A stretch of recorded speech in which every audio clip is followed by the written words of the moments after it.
دكتور مرسل سلطان عبد الله oo shahaadada ugu sareysay PhD ka soo qaatay jaamacadda Luzon ee dalka Philippines ayaa noqday wiilkii ugu horeeyay ee Soomaaliyeed isagoo 27 jir qaata shahaadada PhD ayaa ku soo laabtay magaalada Muqdisho waxaa garoonka Muqdisho ku soo dhaweeyay wasiirka duulista iyo hawada wasiir dawladaha xafiiska ra'iisul wasaaraha wasiir ku-xigeenka wasaaradda amniga iyo xildhibaano ka tirsan baarlamaanka federaalka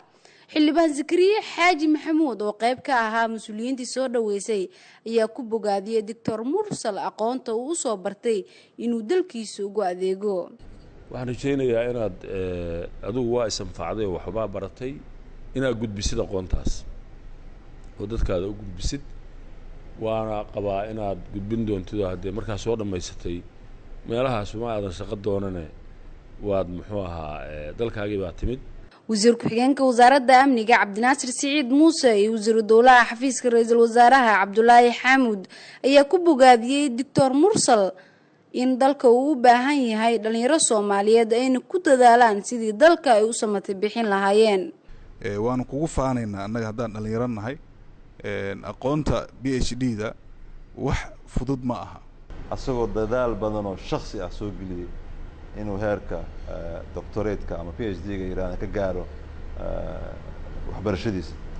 waxay muujinaysaa inuu qof isku filan u yahay qof isku kalsoon inuu yahay laakiin muhiimadda ugu weyn waxa waa inaan cadeyno inay waxbarashada tahay halbowlaha qofka horumarintiisa wasiirka duulista iyo hawada Soomaaliya ayaa bogaadiyay Dr. Mursal sidaan la socono magacaada hataa waxay ku qoreen dahab ay ku qoreen meesha ku qoranta marka congratulations baan ku leenahay soo dhawow wadankaaga soo dhawow dhalinyaro badan oo Soomaaliyeed iyo in kalaba inay kugu dayataan rajeynayna insha Allah taala Dr. Mursal Sultan Abdullaahi ayaa u mahadceliyay dhammaan mas'uuliyiinta soo dhaweysay waxa uu sheegay in wadankiisu wax u soo bartay uuna u shaqeyn doono karaamo ka weyn ma jirto inta dalkaaga timaadid madaxdaada inay ku soo dhaweyso waxay arintaas fariin u tahay dhalinyarada Soomaaliyeed meel kasta ay joogto intii talaabo wanaagsan ee horumar la sameeyay waxay u tahay fariin waxaan rajaynayaa dhalinyarada Soomaaliyeed meel kasta ay joogaaniin inay halkaas 10 ka baran doonaan hadii Ilaahay qadaro Dr. Mursal Sultan Abdullaahi waxa uu ka mid ahaa ardada ugu sareysay natiijada imtixaanka jaamacadda kaalmaha hore ka galay isagoo oo qaatay biladda ardayga ugu dadaalka badan ee sanadka jaamacadda Luzon ee dalka Philippines